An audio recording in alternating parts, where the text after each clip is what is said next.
when you're a part of it. So let us know your thoughts. The WhatsApp number is 0809 440 981. You can also tweet at smooth981. Well, the great news is the analysts are in. Good morning, Joseph. Good morning, Zibby. Good morning, Ikemesit. Good morning, everybody. Good to see And you. good thank you. And good morning, Ikemesit. Welcome. Boom, boom, boom. In the building. Yes, live and direct. Yay! We're right here now, so let's get into it. Don't forget the WhatsApp number 0809 440 981. All right, so our first headline comes from Punch. 14-day strike notice, FG Labour defer on aborted peace deal.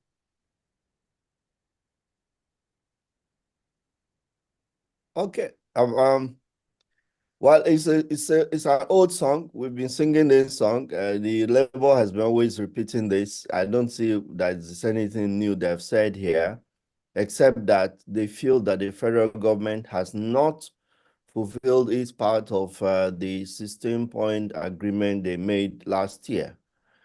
And the government is disagreeing with them because they feel that they have done something. The truth simply is that I don't know what the federal government has done that they feel is enough to convince Labour that they mean well to resolve the issues surrounding the impact of increase in price of petroleum products and the consequences of some of their policies that have not really been palatable to the average Nigerian. So value of wages have been completely eroded. Nigerian workers can't afford to even feed themselves, not talk about transport themselves. Pledges were made. We're going to provide buses to help ameliorate the situation. How much of this has been done and what's the impact? The real truth is that even if people say there are measures of food being released to people who can afford them, there's galloping inflation is simply just eroded the earning power of anybody. So these are the real issues, and I don't see what is being done specifically to really address these things adequately in a convincing manner that the people will feel that something is being done by the government. And this is where labor is coming from. Hunger is bestriding this country. People are just suffering all over the place. And then the affluence of the profligate lifestyle of the government, our elected officials and government public holders just doesn't in any way resonate with what is on ground. So we have real situation on our hands that is quite explosive. Now the point is it right for Labour to call out strike now? It's going to hurt the country, no doubt about it. Strike at this moment will help us. So I think that they should go back to the round table to try to agree on what really cogently how to address this matter. Strike may not be in the interest of the country, but it may be the only way Labour can express its anger at government. And that's where I think it is going to go eventually. Even if government decides to go to court to stop Labour from going on strike, it may not work. So dialogue will always be the best option. Now, we've spoken about this so many times, Joseph. I've actually lost count. So it seems like they keep trying the dialogue means there's some temporary resolution that is reached, and then they come out again. One party has not fulfilled their obligations. Um, where does it all end, and how would it really end if dialogue is failing?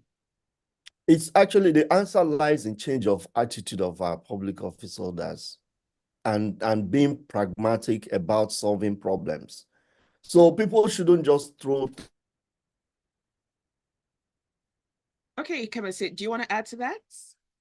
Yeah, I think I agree with Joseph in terms of of allowing pragmatism prevail.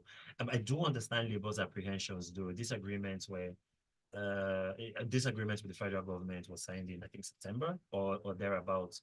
So some time has passed. I mean, in that intervening period, Nigeria's macroeconomic challenges have only become more heightened, right? So the government can make the case to say it's not exactly in the best fiscal position to be able to honor, right, those agreements.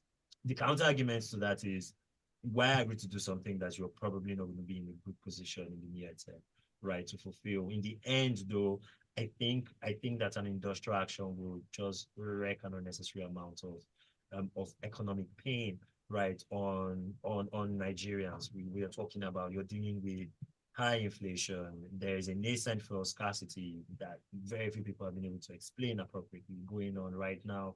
Um, Joseph rightly pointed out, many Nigerians can afford to put food on the table. So maybe now is not the time, body language wise, for the NLC to be mooting the possibility of an industrial action.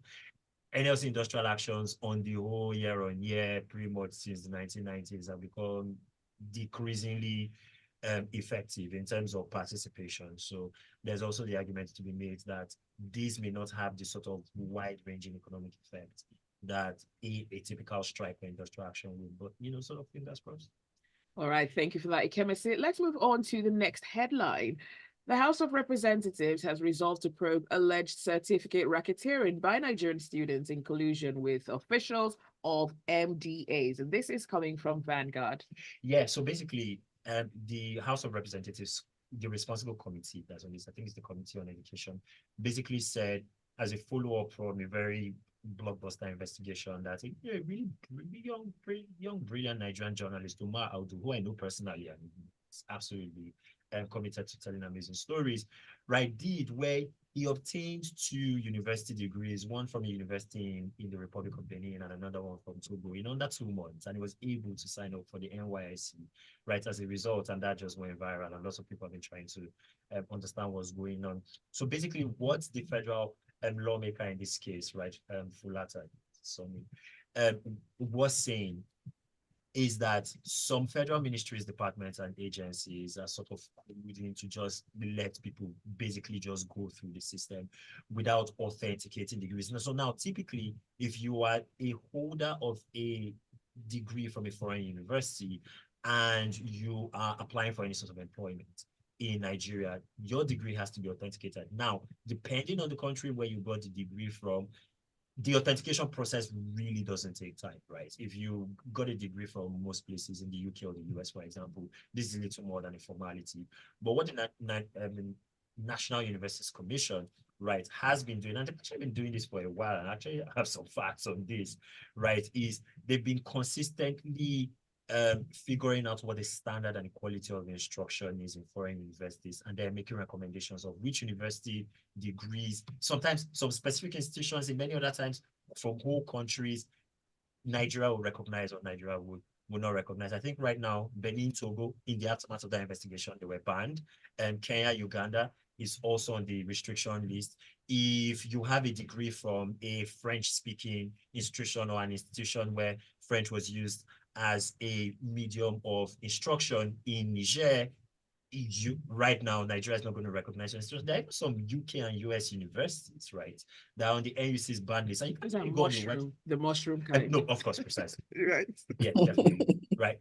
So this actually very robust mechanism that the federal government has. And actually, when the House actually says they will investigate this is one going to be the few times, Zibby, that I would say, I believe them. And actual investigation is actually going to happen just because there are robust institutional mechanisms that are geared towards making this happen. I should say as a final point, because I'm familiar with sort of the Uganda experience, right? Okay. I think the ban in Uganda happened towards the tail end of last year. It was a big deal there. It was an absolute big deal there. It was national television news. They were analyzing and talking about it all the time. And so there are big incentives for a lot of these countries to actually sit up and shape up with respect to this. And hopefully we're able to get some movement on this, and we begin to hear names, and we begin to see, accountability really baked into the system on the Nigerian end. So just curious about this. For people who had attended these universities in Benin Republic and Togo in the past, who may have been genuine students, what does this actually mean for them? Well, I mean, there's a bit of institutional limbo that they will need to get through. I think the national president of the National Association of Nigerian students was saying on television at the start of the year that just for Benin alone, this is going to affect 15,000 Nigerian students. So that's not an insubstantial number in and of itself. And the government hasn't really said what's going to happen, because one of the questions I think one of the assumptions that's baked into your question is, who is a legitimate student, right? So there has to be, I would imagine, an NUC-led mechanism to determine that, your admission was obtained, legally and properly. Instruction actually took place. Sometimes sleeper inspections do take place with respect to these things. I know some people at the NUC, so I know that this work does happen. Their educational inspections team is a very large team, is a huge part of the NUC, and they're working quite hard at this. So I would suppose that there would be a formal institutional mechanism to make this happen. I suppose it would be good for the sake of the Zibbys of this world for that process to be made public. All right. Let's look at Joseph. Did you want to add something? Okay, let's go on to the messages coming through. Babatunde says, I'm not sure this smiling labor union can shift the minds of this current administration. They've had bread and tea meetings for too long a time. Now their voices don't shake the ground again. Ajayi says, the organized labor is fully justified in its latest ultimatum to government to proceed on strike, as the federal government has failed in its promises to ameliorate the effects of fuel subsidy removal and forex harmonization. The galloping inflation ravaging the country now has left the average Nigerian worker completely prostrate. Okay. Joseph, did you have a blackout? Yeah. Yes, I did. Also, I should say prostrate. Signs of the time. Okay, well, let's move on to our next headline. Or you know what? We'll do that on the other side. Stay with us. Oh my days. This is comical. That's just so rude. So rude. Oh wow. I had to reach for emergency lighting immediately. But has the power situation there, has it gotten worse recently? Because I think that's my experience in Lagos. No, Yeah, I mean, I think in the last 4 days, we've had almost total blackout nationwide. The national grid went down, so we were a part of that whole experience. It's just been, it was restored, then it went off again, and well, yesterday it was a little better. It's a little better. Yeah, that's true. That's true. I knew about the grid collapse, I think, over the weekend, but I suppose with the way things have been really terrible, another one probably happens. This country. Well, you sometimes don't even know the difference between when the grid is alive and when it's dead. All right, we're going back on. You're listening to Freshly Pressed on Smooth 98.1. We've got the analysts in. We're looking at the news stories making the headline. It's a legal panel this morning. Joseph and Ikemesit are resident lawyers. With the lights on. With the lights on. Thank goodness. Okay, so let us know your thoughts. The WhatsApp number is 0809 444 0981. You can also tweet at Smooth981. And we're streaming live on YouTube, so you can catch that live stream up on our YouTube channel, Smooth981. And don't forget to subscribe. I'm watching Joseph trying to get his emergency lights back on. The beauty of a Nigerian blackout. All right, Joseph, are you ready for the headline? Yes, please. Let's go on. All right. So this one comes from The Nation. Food crisis, hardship, federal government, states launch emergency action. Well, this is the point. It's like a knee-jerk reaction. For me, there's really no strategic planning in how these things are executed. So food is being released. It says it's going to get down to the people. How? The how is not addressed.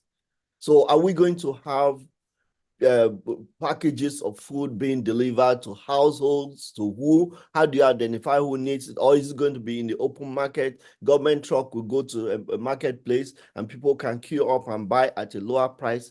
How exactly is this emergency food going to help to ameliorate our situation? So strategic food is being removed from strategic reserve. and rice farmers have been appealed to open their stores and the warehouse for rice to be poured into the market, so that. But the real truth is that how many people have got the purchasing power to buy the food when it's available to be bought? It's alleged that some people are hoarding food in warehouses and hiding them from and keeping them so that prices will go up. So, how does the government control that? How do you prevent somebody who doesn't want to sell his product to sell it? You compel him to sell it. Are we going back to the days of our where we had to break into warehouses and then government seizes food and then distributes to people? I remember during the austerity period of the 80s and 90s when we were implementing austerity measure, and food was a major crisis in this country. So are we heading that way? But what I'm concerned about is the response of government is not calculated and planned. There is no thought going into this whole process. Okay, if you're going to help people, you're going to make food available. How? Let's hear how it is going to work and how it's going to be sustainable and how on the long run it's going to solve the problem of the country. Yeah, we're talking about importation, emergency importation of food in a country that can actually feed itself by every standard. So we have farmers who are unable to farm because of insecurity. We have a whole lot of issues that are bedeviling our system where we think that we should strategically address so that we can have food to feed the population of this country. But those things are not being addressed. Insecurity is not being tackled adequately. I mean, on the fringes of Abuja, farmers there are also not farming anymore. In the swath of the whole Zamfara, Sokoto, and all those areas, Kebbi, most farmers are out of their farms. And so many other parts of the country where food is supposed to come. So that's a problem.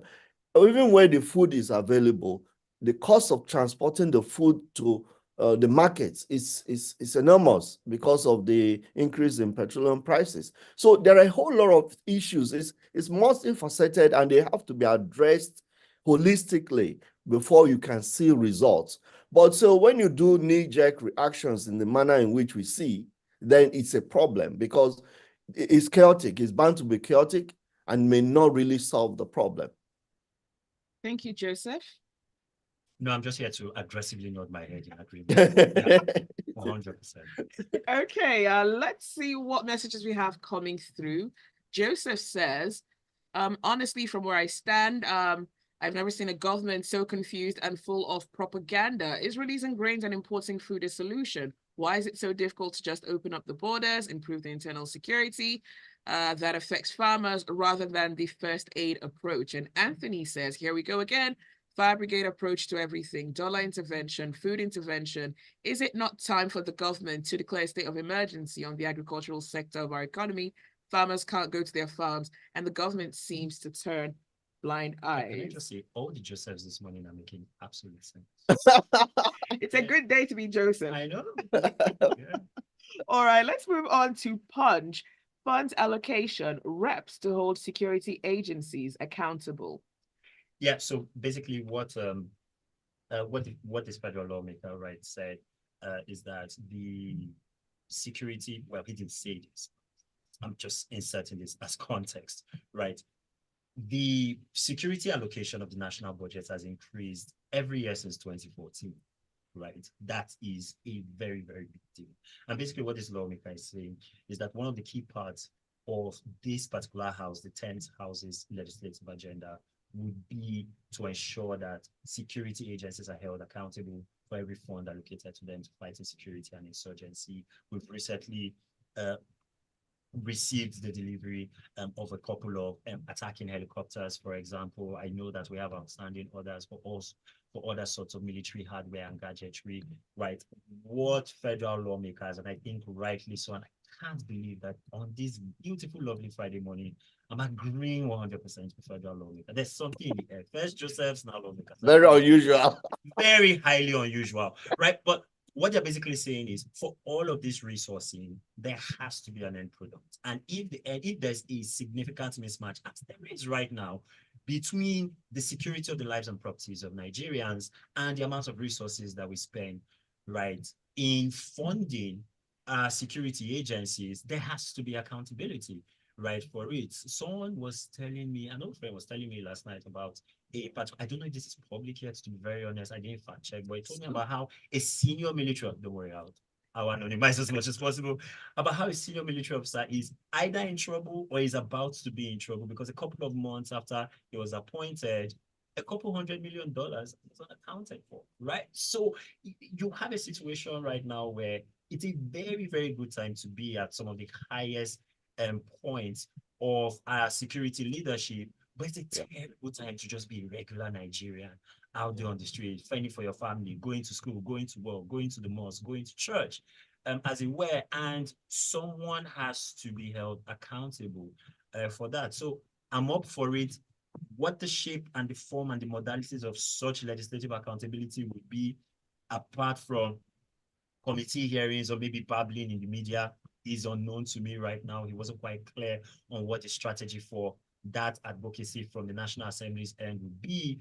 But in terms of at least stating the commitment to doing the work that we've elected them to do, I'm up for it. I love it. All right. Thank you for that, Ikemesit. I love it analysis. It's an expression of your innermost feelings. All right. Let's go on to Vanguard. The Minister of Finance and Coordinating Minister of the Economy, Wale Edu, says Nigeria and the World Bank are working towards strengthening mutually beneficial bilateral relations. Well, not everybody agrees that the World Bank means well to Nigeria. That's one side. Let's face that, So, but the point is that the World Bank has got quite a lot of projects that they run in Nigeria, and they've been very beneficial to individuals as also as well to the country as a whole, the government. So tightening that bond and making sure that the projects, and which was what the World Bank official came to check, is where we're putting our money, what's going on, what's the benefit, and Nigeria making the commitment to ensure that such relationship goes on. But what baffles me is that each time we meet with this kind of multilateral organizations, what our people always do is help us some more, help us some more. And that's what the vibe that comes out of it. I mean, it's like we are begging all the time, begging foreign organizations and countries for seeming helpless in all that we do. It's the World Bank is such a very powerful organization and institution that we, as a country, we should strategically engage meaningfully, so that we are not in a position where things are rammed down our throats. We just have to accept whatever is brought to us. We should have a choice in what we accept and the kind of things that how we want to engage them to be able to have benefit for our citizens. And that's what I don't, sometimes like the government officials who engage these people haven't thought through what it actually means, or they don't understand what it means to relate with these organizations to get the best out of it for the population of the country. So when you come to them and say, well, still help us, still do more, some more, and it sounds very woolly when somebody talks in that manner.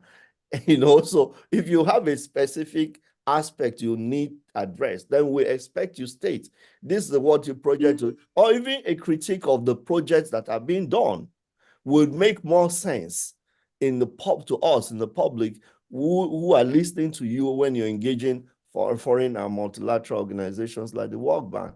But those are not what we're hearing, and it worries me, really.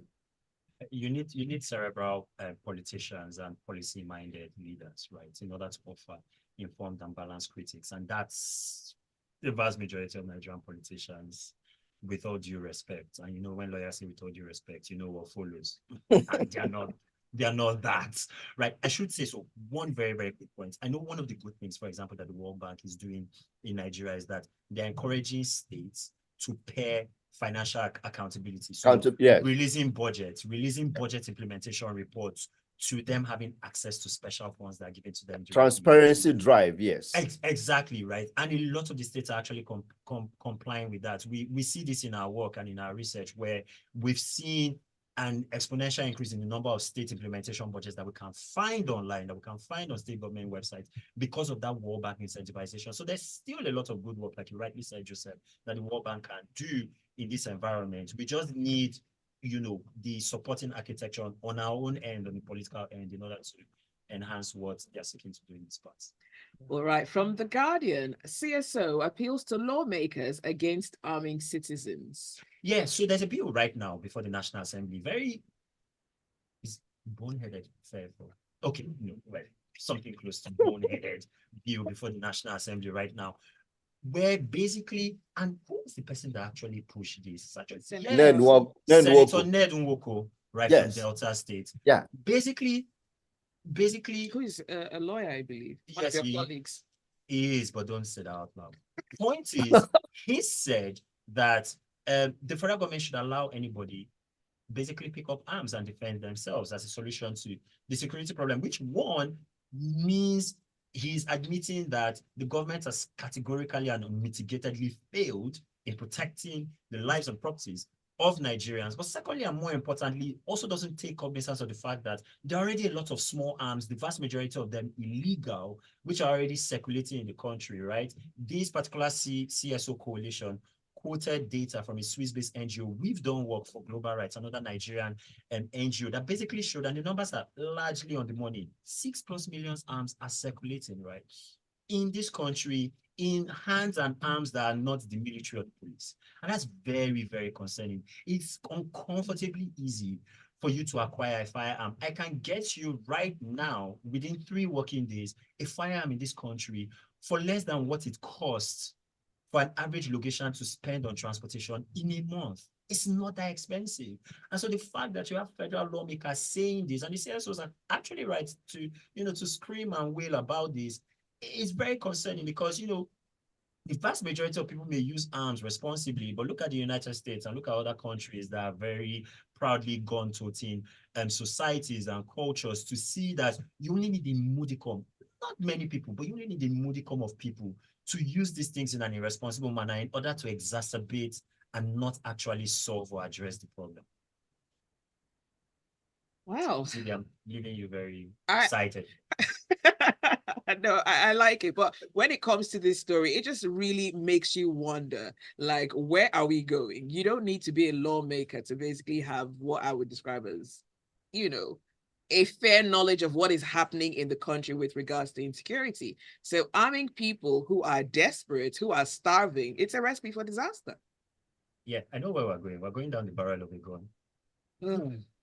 All right, let's go on to the messages. Damilola says the in-house lawyers need to understand what exactly inflation is. Too much money chasing too few goods. So it can be addressed by reducing money supply or increasing supply of available goods to be bought. Government wants to increase food supply immediately with imports and grain reserves. That's not a bad idea for immediate succor. All other solutions will be medium to long term. Yemi says the government should open up the borders for food items against imports. Releasing grain reserves is not the solution. Don't be surprised that the grains will end up with the politicians and the masses will eventually be at their mercy. Ibukun says it's laughable that the federal government and state governments are just realizing that we have food insecurity, while some self-titled progressive governors gave 200 million naira to the Super Eagles. On the House of Reps, it's not the duty of the Auditor General to ensure funds that are given are, is it not the duty of the Auditor General to ensure funds that are given are accounted for? Yes. James says it's not wrong to want Nigerians to arm themselves. The problem of misuse is already there, but the playing field is not level. It's a good call and our right to defend ourselves. Tolu says... My brother... You sure you want to read that? No. All right. Well, that's all the time that we have for Freshly Pressed this morning. Thanks for listening. Thanks for your messages. And of course, special thanks to our analysts this morning, Joseph Obari and Ikemesit, for joining us. Who may be wrong. Disclaimer, he did not say that. No, thank you, Joseph. Oh, I think Joseph had another blackout. Okay, well, that's it for Freshly Pressed. Stay with us. There's a lot more to come on the Smooth Breakfast. My God. Thanks, Joseph. We couldn't hear you for a bit.